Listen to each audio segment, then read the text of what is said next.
નમસ્કાર।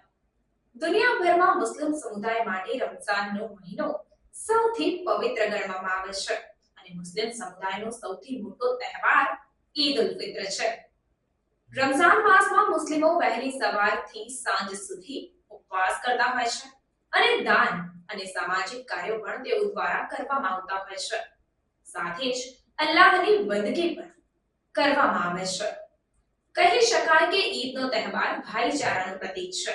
આ દિવસે તમામ મુસ્લિમ સમાજના લોકો ઈદની વિશેષ નમાઝ અદા કરતા હોય છે, તો સાથે જ લોકો એકબીજાને ગળે મળીને ઈદની શુભેચ્છાઓ પણ પાઠવે છે।